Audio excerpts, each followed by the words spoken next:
Swoon is a Brooklyn-based artist who celebrates everyday people and explores social and environmental issues with her signature paper portraits and figurative installations. She is best known for her large, intricately cut prints, wheat pasted to industrial buildings in Brooklyn and Manhattan. Maybe you've had that or seen those around town, I'm sure. Swoon's widely acclaimed work, entitled Submerged Motherlands, is currently on display at the Brooklyn Museum and is installed through August 24th. 24. In this exhibition, Swoon creates a site-specific installation in the Rotunda Gallery, transforming it into a fantastic landscape, centering on a monumental sculptural tree with a constructed environment at its base, including boats, rafts, etc., etc. Working under the name Swoon, Caledonia Curry. What a name. Caledonia Dance Curry. All right, Caledonia Dance Curry is a classically trained visual artist and printmaker who has spent the last 13 years exploring the relationship between people and their built environments, which we were talking about a little bit earlier. From 2006 to 2009, she constructed and navigated a flotilla of sculptural rafts made from recycled materials down in Mississippi and Hudson River and across the Adriatic Sea to Venice. So since 2008, Callie's been working in collaboration with the collective, I might get this wrong. Transformasium. Transformasium, okay. On a revitalization project in the town of Braddock, Pennsylvania, giving a century-old church new life as an art center and a ceramic guild. In 2010, she co-founded Convent Shelter and built a community center and 2 homes in the earthquake-devastated Haiti. So I understand we're going to hear a little bit more about that, which I'm very excited All of those, actually. Okay, great. And Callie is also currently working with towards the construction of a musical house, although I did see an opening event that was pretty flush. It's true. That was actually just a prototype phase, though. Wow.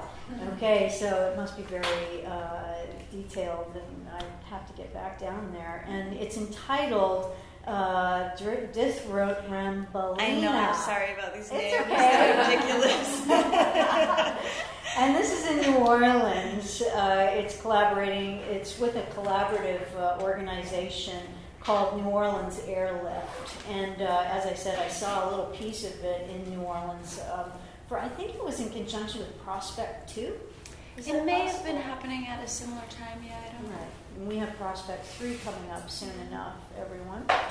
Alongside her place-based work, she has a studio practice drawing, printmaking, and architectural sculpture and installation. Callie's work has been collected and shown internationally at galleries and museums, including the Los Angeles Museum of Contemporary Art, the Institution of Contemporary Art Boston, and San Pueblo Museum of Art. A solo exhibition of her work is on display, as we said earlier, at the Brooklyn Museum until 2015. Oh, no, it's just until August. Oh, it's until August. Just until August, yeah. Got to get there. August 24th. Good. Thank you. So Thank take it you. away, Callie. Well, I have a question for you guys. First of all, this is really cool to see that you guys have been organizing and remain organizing, and that this thing continues to exist and change. And so, is it always a female artist that presents? Yes. Oh, what a cool little room I'm in. It's pretty neat. Oh, and you shared it with unbelievable. I did. I saw the list. Yeah, it helped me get out of bed at like 6 in the morning. Like an hour of sleep. To be like, no, it's good. This is okay, so the only project that I don't have pictures of is the one in New Orleans. So we'll just you'll just have to tell stories later. I wanted everybody to shut off their cell phone too. Oh yeah, because sometimes that can be a problem. I'm sorry. So yeah, I have tons of pictures. I'm just gonna go through them pretty fast and talk. Since we're in such a nice small room, feel free to throw in questions. Otherwise, I'll just kind of like blaze through, and we can ask questions at the end. Whatever works for you guys. So I'll take you through a few different bodies of work. The way I decided to arrange it today was just kind of in groupings of different bodies of work. So I've had a long-term kind of studio practice. I'm kind of classically trained and had that moment that I think a lot of artists have where you kind of ask yourself, like, okay, I have this really classical practice. How do I sort of create something which interacts with my world in a way that's different than maybe kind of like the painting that I came from. And so the thing that I thought of at the time was I really loved kind of New York City streets and the layers and the collages and the way that like you just kind of couldn't fake like what was happening outside in terms of like energy and randomness and chaos and inputs and like just this like sense of like, for me, what became very important very quickly was the idea of the democratization of the city walls. You know, I really started to work a lot at the time when, you know, New York was sort of hitting its first wave of everything being just so for sale in this really intense way where, you know, on the one hand, neighborhoods were revitalizing and coming back to life in a way that I think is worth celebrating, but in this other way, as we know, like the demographic shift of Brooklyn has been greater than I think anywhere in the world in the last couple of years, and there's just, you know, the way that kind of corporations are able to buy spaces, but like citizens that live in a place don't feel empowered to sort of participate on kind of a tactile, like human scale level in the creation of our environment, felt to me as I started to work like something that I wanted to just kind of take on, like in this very small kind of human way, and to like make this gesture that created, you know, for me, my medium was human portraits, but the method was very much about kind of participating in our city and in our spaces, and kind of sending this sort of kind of quiet message of just an openness, you know. And so I'll take you through a little bit of the process. This is one of the an early drawing on a block print. This is the print when it first goes out on a wall. This is the print weeks and months later when it goes through that process of decay. And like I said, like you just can't. The changes that these pieces go through are something that just the creative forces of chaos and the outside world are just a lot kind of more than I would ever manifest on my own. So this is how the paper cuts work. I start with a drawing, charcoal and marker, sort of simplify it to make it able to cut it out with a box cutter, peel away the top layer, you get this very crisp image, take it outside, and the forces of nature sort of start their work. Starting with a very kind of rough charcoal sketch, refining down to lines that can be carved. This is a linoleum block print. So my two main mediums when I'm working, for the sort of portraiture and the street series and what becomes also installations, tend to be cut paper and block prints. And so this is a block print that's painted, and this one's in Braddock actually, and it's kind of decaying. And when I first started, I really was so in love with Indonesian shadow puppets, and I also was working as a waitress, and I really wanted to work in large scale linoleum as I do now, but I just couldn't afford sheets of linoleum that big, and so I just started cutting paper. And then I started carving sheets of plywood, and then eventually I got to a place where I could afford linoleum. But, it was just one of those interesting things where those constraints kind of set you up to develop stylistically in a way that is really important. And I think that's something that, like, kind of all over the world artistically we see. Like, even I think about a lot, like, graffiti being, you have these constraints of, like, it's 4 letters, it's spray paint, you have to do it in, like, 10 minutes or less. Like, this set of constraints, like, really craft, like, what the sort of whole medium becomes. And so this is another drawing that would later be cut. On the previous drawings where there's, like for example here you have layers of decoupage and, first are you allowed to, do you make this an one arrangement? is in New Orleans. Yeah. So it's on the music box fence in New Orleans. So some of them it depends. This one was a legal wall, this one was not. But it happened that my friend had painted those shadows on the wall like a week before, and I was like, "Oh, cool! Those shadows are gorgeous." And I pasted over it, and when I showed it to somebody, they were like, "Oh, did you know that your really good friend did that?" I was like, "No," and it felt like this kind of nice collaboration that we didn't even realize happened. So it's all different. Some of them are legal, some of them are not. you know, I work during the day because I really, like I said, I like the idea that these are temporary actions. They're not kind of causing structural damage. They're not going to stay on the building forever. And that like, this is actually in Brazil. And I just got back from Indonesia. In Yogyakarta is this incredible little city on the island of Java where graffiti is legal. By like order of the king, which, by the king of that town, and it's totally amazing. This is one that somebody brought to Iraq for me actually during the Iraq War. This was a kind of an interesting situation where a friend of mine had gotten this camera from a soldier who had died. It was given to him by the family of the soldier, and they were like, "We're not supposed to have this, and we don't know what to do with it, and we just want somebody to have it." And he kind of did the same thing to me. He was like, "We want somebody to have it." And so I just made a portrait kind of from those images, and then somebody who was leaving for Iraq said, "Can I bring something?" And I was like, "Yeah, bring this." And so they pasted it up, and it was just, you know, there's so many different kind of moments and stories that happen, and I'm blazing through, so I can't kind of get into all of the stories. But this one, for example, is a portrait of, I don't know if you guys know the story of the femicides in Mexico. Is that familiar to anyone? No. So kind of tied in with the drug war is a situation whereby thousands of women have been being murdered since 1995, and it started out in the border town of Juarez, but it actually spread all through South America, and all like down through Central America, and it's one of those things that's really, really hard to unmask.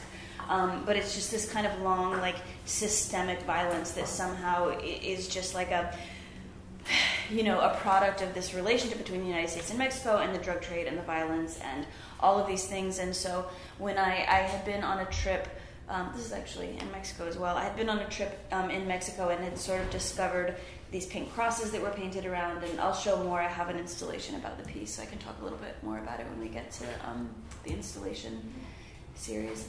This is a piece in Argentina. So I kind of, I travel a lot. I bring pieces with me wherever I go. They really mean different things to different people everywhere I go. This one, we kind of accidentally made a memorial. Maybe I think we sensed it instinctively, but this whole block had been bulldozed. And when we put things up, people started to come out and be like, "We feel like this is a memorial for this part of our neighborhood that we lost." This is a friend of mine who is an amazing artist, and I sort of created a piece that I think kind of takes some of her style as well, and sort of, just this long tradition of collaborative relationships. This is another paper cut. You're talking mostly about the collaborations, but I'm sure that there are times when there's tension between ownership of a wall or a space. Does that happen as well? Yeah, for sure. I mean, because I'm working outside, and that's another reason why I work kind of just during the day, and like I have conversations with people that I'm not always asking permission, but I'm also not like, there is a kind of it just depends on the situation. What time, how much time does it take to do, for example, something like I mean, the piece itself takes from 2 weeks to 2 months. And then putting it up takes like 10 minutes. Where was that last piece? That's in Paris. Yeah. So gorgeous. And, people ask, how do I choose the walls? And often there will be areas like this where people will say, like, let's go over here. This area has like a specific meaning, like, and a lot of times if you, like, my friend was like, these guys sleep over here, and they get into the pieces and they want to protect them. They want to be like, this is my piece. And so, yeah. Are you working by yourself, or do you have a team that works with you? As far as like creating the works in placing studio, them on the walls. Usually I just go out with a buddy.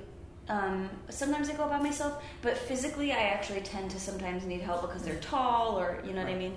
So I usually just go with a buddy, or like when I travel, people tend to turn up and be like, "Hey, we heard you're in town, come out," which is like the coolest thing. It's so great. Do you have to bring equipment with you? Are you using ladders to raise pieces up high, or are you just there with minimal amount of materials? Generally minimal amount of materials, but occasionally there'll be ones, most of these are kind of person-sized, and if I need, I'll just bring like a stick and just kind of, but some of them are huge and need ladders. And I had this really funny situation last year where I was putting a piece up on an abandoned church, and I like to go out on Sunday mornings because it's like kind of this very peaceful time. And I'm up on a ladder and I'm putting the piece up, and I look down and I'm like, oh my God, this church isn't abandoned. There's people going in it. And I was just so mortified. And then this lady comes out, and I just climbed off the ladder, and I was like, I made a mistake. I thought this place was abandoned, blah, blah, blah. And she was so sweet about it. And I was like, well, we could keep it there. And she's like, no, honey, this is a church. People can interpret it all different ways. And then these guys were standing there, and they were like, yo, that sucks. Too bad you can't. And then so we garbled the whole piece up under my arm. And these guys brought us over to their house. We went dragging ladders and mess and dirt and paste all through their house. And then we managed to unwrinkle it and paste it up on their roof, and it's still there to this day. But I just have a lot of funny kind of hijinks that happen. I was somewhere in Brooklyn. I forgot the exact cross streets, but the woman was such a sweetie about it too. She was like, I'm really sorry. Just handing us kind of church literature. But yeah, so and that time I had ladders and a truck and. So what kind of paste do you use? You use wallpaper paste? It's just wallpaper paste, yeah. Sometimes I add a little something so it's a little more waterproof because otherwise it would fall off in 6 hours. What kind of paper is it? Just newspaper, newsprint, sometimes packing paper. Just really, it has to be really thin to print on. Mm-hmm. And also, then it has that it does that sort of beautiful kind of decay. Mm-hmm. Yeah, so this is, you can see a little bit more of the printing, the proofing process. And then, so I had been working outside, for a while, and then I started to get into feeling that I wanted to create something that was a little bit more dense and intricate and sort of created a world in a different way than just pasting something outside and leaving it. And so at first I started to, in my house, kind of play with layering up some of the images I was making. And then I started to be asked to do little installations, and so I started to, think spatially and try to build things out and light them. And just sort of use the same language that I was generating outside. And actually, can I ask how long have I been talking for? How long? How are we on? It's 9:25. How about if I just go like that when it's okay. about 10? I'm gonna try to go. I'm gonna try to go a little faster because I've got a lot. I've got a lot to get through. So I have 200 images on here. I usually talk pretty fast, but something about the smallness of this room, I'm just finding myself very chatty. You're talking pretty fast. Yeah. Okay. Wow. This is a collaborative installation that I made with some friends who we used to do these kind of crazy street performances with, and then we made this installation together. This is another collaborative installation. So I'm really thinking a lot about building out environments and about sort of, when I'm working in the city, I'm walking into a space and thinking about how to interact with that space and interact with that neighborhood. And when it comes to working in a gallery, the question for me then becomes, how do I create something whereby I'm kind of creating an entire environment and creating a space that you can walk into and be a part of and move through. And so I said I would talk more about the piece. About the femicide. So a friend and I went down to Juarez and we met with a group of women who are activists who were working to try and do all different kinds of work around the femicides, from taking care of kids who were orphaned to they were the ones who had painted the pink crosses, putting out missing posters, pushing the government to try and actually solve some of these crimes. And so I talked to various mothers. We interviewed a lot of mothers who had lost their daughters, and this is a portrait of one of the first women to go missing in 1996. And the monarch butterflies are a symbol for the souls of the dead, and in each of the monarchs is a little headphone, and you listen to stories of the women talking about the day that they lost their daughter and what they've done since in the fight to bring justice. And I actually went back last year, and it was just such a dramatic change had happened. The people that we were in contact with who had been so helpful in the first year were actually hiding in a small apartment in Texas in a one-room, tiny little shoe house apartment because one of the woman's son-in-laws had been murdered. There were death threats at her school. The pressure against these activists is life-threatening. And so we ended up putting up, and I forgot to include any pictures, but we ended up putting up this piece in the spot where this woman went missing, and just trying to sort of continue the conversation. Juarez is actually trying, I just saw a tourist ad for Juarez on the plane the other day. I was just floored because when I went there last, people still didn't want to go out on the street. Mm-hmm. And the idea of trying to bring tourism there is kind of mind-blowing, but who knows? I mean, I think that is a situation where, yeah. But so if anyone wants to find out more about this, because I just think it's one of those things that we all need to carry an awareness of.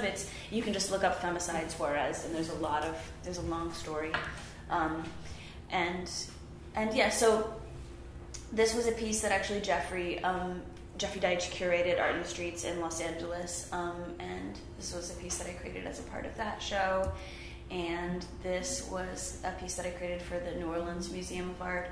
That kind of thinking about the oil spill in the Gulf actually was. This is a piece that I created at the ICA Boston, and a lot of times these pieces I'll take a kind of a seed thought, and you don't necessarily literally see that kind of expressed in the piece, but for me it's almost like this kind of visceral emotional processing of that thinking. And so the thing that I was thinking about at the time that I made this piece was about the Anthropocene extinction, which is basically we're in the middle of the 6th extinction that has happened on our planet right now. And the last one was the asteroid that killed the dinosaurs, and the 6th one is now, and it's us, and we're losing more species than has ever been lost since the asteroid that killed that dinosaurs, and it's probably an unstoppable process at this point, and I think that there's almost no way for us to rationally, logically process that kind of understanding. And so I was like, I have to just start by making and thinking and talking about it and sharing and this kind of. And what is the figure that's the Buddha-like figure? That woman is actually a woman who is an Aboriginal painter. She, this kind of, I forget, puñetal, I think it was called. I forgot what they called it when they translated it from sand painting to dot painting. But so she was a woman that I met when I was traveling in Australia, and it was just one of those moments where I kind of realized, my friend was like, you have to meet this woman. She's the last of her generation. She's the last of the people who were nomadic in Australia. And she's like this incredible person, you want to meet her. And in this picture, she's kind of telling me stories and talking. And I just realized I was like, this woman was literally kidnapped out of a group of people that were one of the few or just were one of the civilizations on the planet that could live with an unbroken relationship to their land base for thousands of years and not destroy it, and just the sort of the systems of living within their environment were such that what is happening to us now was never going to happen. And it was just interesting. I just feel like that just sort of just trying to understand that. I mean, I don't even know. Like I said, it's not that I think that I've got this, I've got it, here's this answer, I'm going to talk to you guys about this thing. It's more just how do you try to understand your world and this life and this situation and what's happening. And so for me, meeting her was kind of a huge moment, and thinking about what she represented and what had been lost and what was being lost as she passed on 2 years ago was just sort of part of my thinking about what we're also losing at this moment, kind of ecologically.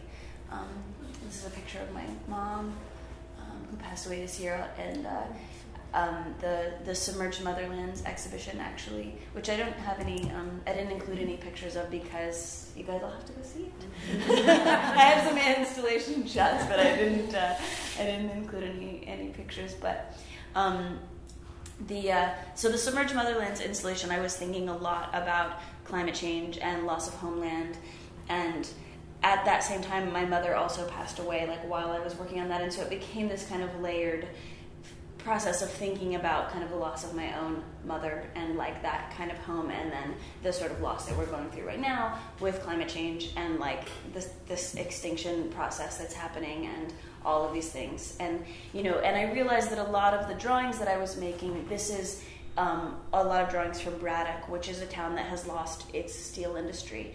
And a drawing, I have a drawing from Brazil in a place where indigenous people are fighting the Brazilian government who's trying to dam the Amazon River in 20 places, will totally destroy the ecosystem and people's way of life, doesn't have their permission, and is just pushing forward with it, with a plan that was created during the dictatorship in the 70s. And so just realized that I'm thinking about this kind of industrial collapse that's intimately related to these people being pushed off their land, which is intimately related to climate change and to the loss that we're going through right now, and how do we try to grasp all of those pieces in our mind and understand them. And me and you will talk. I see you taking notes because you're doing that show. I'm we've got. So now I'm going to talk about some fun stuff.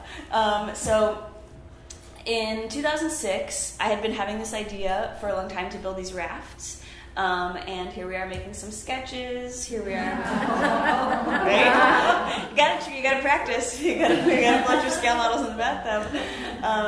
And so I got together with like 30 of my best friends, and we collected construction materials and scavenged things all over New York City, and we talked to a group called the Floating Neutrinos, and we put together these rafts, and they were totally ridiculous, and they had Ferris wheels and crazy sound systems, and they traveled down the Mississippi River from Minneapolis to St. Louis.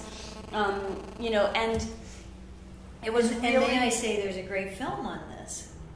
Yeah? Yeah, I've seen them cut this on film many times. Do you mean like a full-length film or just a clip, or which one? I think like about a 30-minute, yeah. Okay, all right. Huh, okay. I don't know why I'm like spacing out on that, but yeah. So this guy in the front, Papa Neutrino, built a scrap raft out of garbage and traveled it across the Atlantic Ocean and lived. And was our mentor.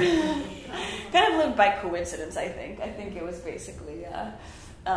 that was a little one got in there by accident. It was for me, strangely, even though this looks like just total merriment and craziness, which it really was, it was also, I started this at the time when we were just beginning to like launch into the kind of endless wars that were started after September 11th, and it was really clear that like this kind of struggle for resources was such a central issue.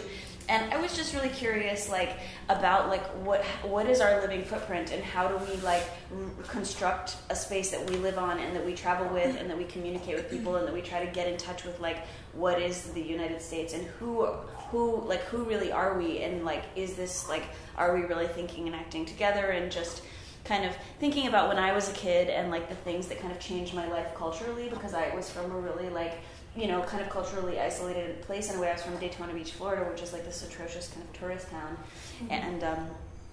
and so the little things that came through my town and kind of saved my life. And so we made this flotilla, and we had a lot of kind of amazing experiences with young people and people of all ages just coming out and saying, this feels like something I've always wanted to do. This feels like a dream. This feels life-changing. And then in 2008, I kind of felt like I wanted my two worlds to come back together, and so I wanted to create something where I was thinking about my installations, and I was thinking really aesthetically, but I was also thinking about these boats and these beautiful structures. And so I created this installation in Deitch Projects in Long Island City. He had this space on the river for a little while. And it was really, a large-scale installation that was sort of separated at this imaginary waterline, like as though the floods would kind of come in and bring the boats into dock at the skirts of these figures. And then there was a series of vessels, and it was about 7 vessels, 4 big ones and a few smaller boats. And again, they were built all out of, basically New York City scavenged materials. And this one was a steamship. And they were, thinking a lot, like, about displacement, about floods, about... Dixon. Huh? That was Jane Dixon. Oh, okay. Yeah, Jane Dixon was down there. And we did performances all down the Hudson River. And, it was a very different experience than the Mississippi. But it was still a really incredible time. This kind of raft of Medusa image. Going out to New York Harbor was really, really kind of death-defying and awesome. And then the following year, and actually the thing about these boats, and so they're based on kind of different cities and different sort of images that I was thinking about, and one of those images was Venice. The first time I ever saw Venice, I was just utterly kind of shaken to my core by what a beautiful, strange, like otherworldly place this was, and I knew that I would make something that would try to have a direct conversation with Venice, because I think that's just what I do. I'm like too concrete of a thinker. If I like something, I want to be like, how do I touch that thing in some way? How do I put the piece on the wall? How do I be in the city? And so I got back together with my friends. We created a new one and put back together some old ones that had been shipped across the sea, and we created this kind of crazy island that we lived on, and they traveled through the littoral canals and into the Adriatic Sea, and they loved us. Oh, the thing I forgot to mention about these is that they're totally legal. Right. See those little numbers? I don't know if you can see, but like kind of here, they have a license plate, and as long as you have life jackets and a motor and like a fire extinguisher in the U.S., then you're a boat. Not true in Europe, and not true in Venice, which has very different maritime laws. And so they were just like, we were a nightmare to them, but we sort of somehow kind of made it. We somehow made it through. Well, the Italians are so theatrical. So. I mean, I guess ultimately we won them over. And honestly, it was true. One of my favorite stories I was just reminded of is that we had so many different tactics of diplomacy, including they tried to block us to coming into Venice. And our boat captain, this really kind of feisty woman in a tiny little skiff, just rammed them. She just like rammed their boat and was like, "Relax, we know what we're doing." And they were like, and they just left. And I was like, and she was the one who would always be charming, and she just kind of knew all of the tactics for this is the person you speak like this to, and this is the person you make jokes with. And she was like, and this is the time I just ram you. And like somehow that worked, and so it just was like a process the whole way. And so this time, the one thing that we couldn't get anyone to say yes on was to go into the Grand Canal.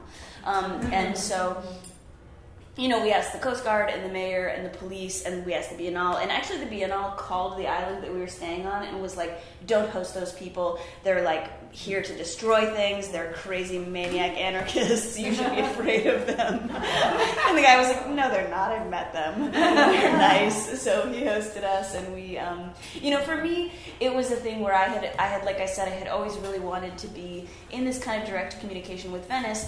But, you know, of course, being an artist and part of the art world, Jeffrey and people who were helping out were like, you have to go during the Biennale. And, you know, for me, I was a little bit less. I felt almost embarrassed. Like, I'm not like, you have to look at me. But I was like, oh, whatever, we'll go during the Biennale. And so we ended up actually having fun and crashing the Biennale a couple times and getting our ropes cut and just being general mischief makers. And I'll show you guys a video.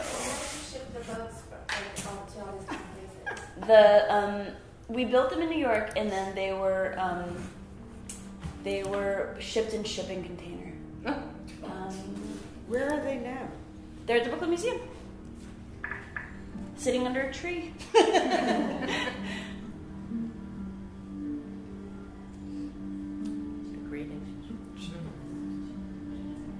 Should we maybe turn these lights off just for this video? I don't know if that's possible.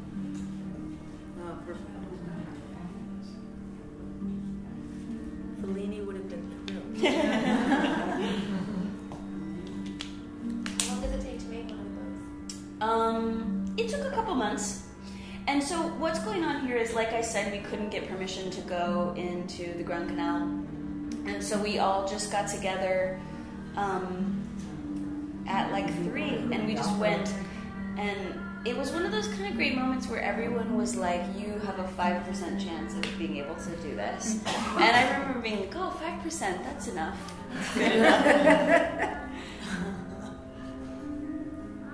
So how seaworthy are they? And Well, they're not very seaworthy, but they do can still water. We hit the Bora, which is like a dangerous wind on the Adriatic, and it felt pretty scary. How many people lived on each of the boats? Probably, it was about 30 altogether. So this moment of the shadows being cast on the bridge, if anyone goes to the Brooklyn Museum, you'll see like shadows cast up on the cupola, on the dome. Yeah. And so that moment is something I've like repeated often after that initial kind of accident on the bridge.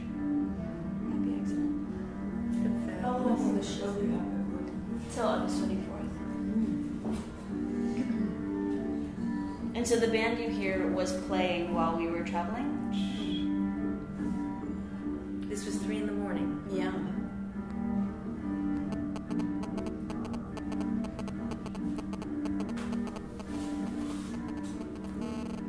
Still. Yeah, highly stealth.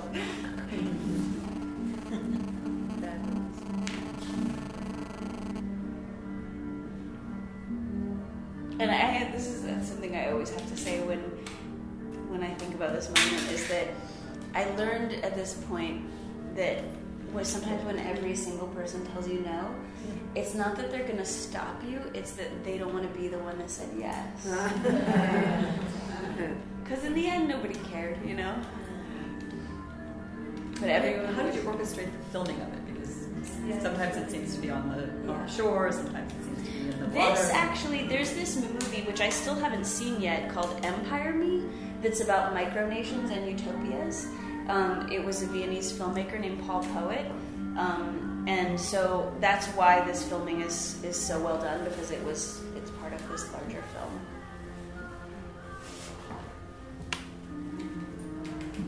Could you have gotten arrested if they caught I think that they could have decided to. I just, it's that kind of thing where I was like, people were talking all the Italians like, oh, they're going to arrest you and impound your boats.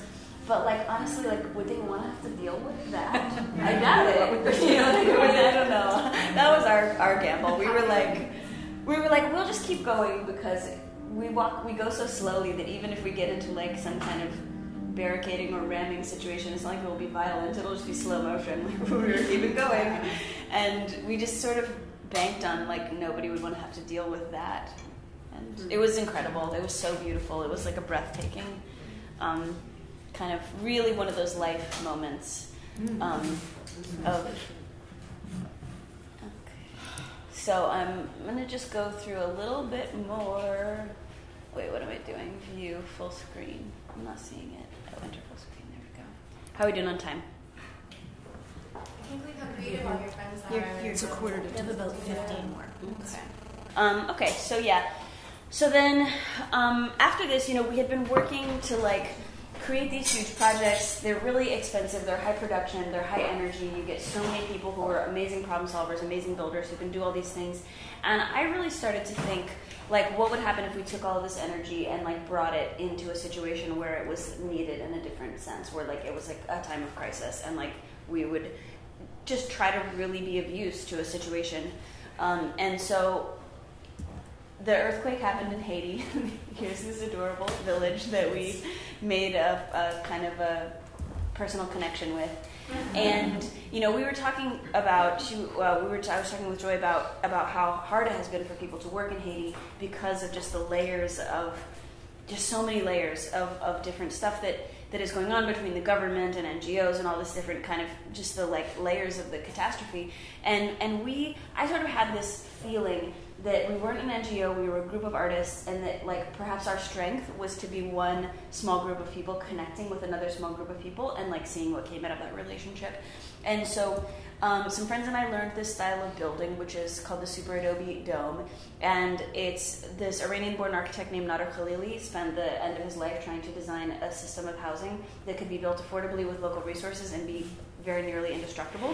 And so the dome is the strongest structure known to man, basically architecturally, and it's built with 90% earth and 10% cement. And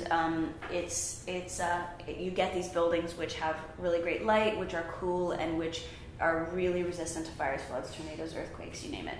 And so we also really felt like we wanted to think about soulfulness and beauty in the reconstruction process, and not just sort of not creating things that were temporary, and also creating things that were trying to work towards not just rebuilding in the same kind of cinder blocks that is actually what is basically happening. That the situation in Haiti is such that the cost of building materials is so high that it's almost impossible to use the proper proportions of things, and so it's automatically tofu architecture, like Ai Weiwei talks about. And so we sort of had this thought of okay, what if we learn this style, talk to this group of people, see if this would be interesting to them to try to sort of form something that tries to take this seed of these domes and this earth construction and try to adapt it in a way that would make sense locally. And we built a community center and 2 homes, and I think in some ways the project has been really successful, and in other ways it's been tremendously difficult. We've slowed down a lot on fundraising for building after the earthquake. The houses ultimately, even though the style is intended to be incredibly inexpensive, it's actually still too expensive for people in that economic system to continue building it. And so we are kind of taking a break right now on building and spending some time. This is a camera obscura that we turned it over to a camera obscura for a little while. So we're spending some time doing some sort of play-based educational stuff with kids, just because for me what I realized is that it started as a building project. It really became this direct relationship with this community, and that it's really about this relationship at this point. And so we're sort of taking a break, slowing down on building, working with kids, like just asking more questions. And then the thought is to, in January, go back and continue with the play-based kind of educational stuff, but around engineering and architecture. And some farmers have started to grow bamboo, and so we might try to just see what gets generated out of that process that might be useful to continue the building work. And there's a lot of questions around how is this art, and for me it's like, how do you take the creative process and try to transformatively combine it with a situation of disaster. Swoon, did you ever bring the building concept to Bill Clinton's organization? I haven't directly, although Habitat for Humanity is like well acquainted with Super Adobe, and so I'm sure that he knows about it. This is beautiful. So this is an abandoned church in Braddock, Pennsylvania that I'm trying to fix. Turns out it's fucking expensive. If anyone knows how to help me fundraise, please say hi later. So what I'm trying to do right now is see this roof. I am trying to raise enough money to sort of outfit the building so that we can start our own little ceramic studio and actually hire people locally to hand make the tiles so that we can turn the building into a structure that's like those beautiful churches in Vienna with the stripes, and then keep going from there and be like, okay, what does this space become? Braddock is this town that has suffered so much devastation, loss of its industry, and so the group that I work with, Transformasium, does all different kinds of really beautiful local work, and this is us making a little scale model of the church, practicing colors for what the tiles could be, and just thinking about like how to get the studio started, what kind of programming happens in there once the building becomes a beautiful space, what happens in the space, how does it really function in its community, all of those questions, which I'm so not an expert at, so we're like keeping going. And again, I feel like Braddock is the project I need the most help on right now, so if anyone has any thoughts. And then last thing, I haven't showed any finished pictures of the Brooklyn Museum show because I want you guys to just go see it, but here's the scale model of a piece that I made. Here's me practicing shadows. So you'll see these elements. Oh, maybe this is maybe one finished piece. Here's the real thing. So you see going from scale model to real thing. I'm pretty literal about it. Here we are we pulled the boats back out of the crate, putting them back together. This is the inside of one of the structures. So you see the shadows on the dome are very much kind of inspired by that moment of the boats passing under the bridge. This is a tree which is inspired by many trees, but also very much the mapo tree in Haiti, which is a sacred tree that was nearly extinguished by the French colonials, but happens to exist in the area that I work in. Here's my hands looking like a zombie after dyeing all the fabric. So the tree is all hand-dyed fabric with paints and fabric dyes, and the leaves are all cut paper. And erecting the 60-foot tree was like a pretty complicated feat of engineering. We had to call in an engineer and lots of things, and it's a little over the top, the whole thing. I kept saying as I was working, I was like, man, people are going to look at this installation and they're going to be like, this person was so insecure that they just had to make this giant thing, which I think is fine. I was like, that's probably true. And here's like the most fun I've ever had in a museum. It's you can take fire extinguishers. Turns out it's totally illegal, but we just I was like, I just have this paint sprayer, and it was kind of already done by the time. And actually, I was so shocked and amazed that the Brooklyn Museum let me do this. And with these things shoot like 35, 40 feet in the air from ground level. And actually their offices are right here. And even though the paint started to come through the offices, everyone was just like so cheerful about it. They were like, oh, the paint's coming through the office. It's fine.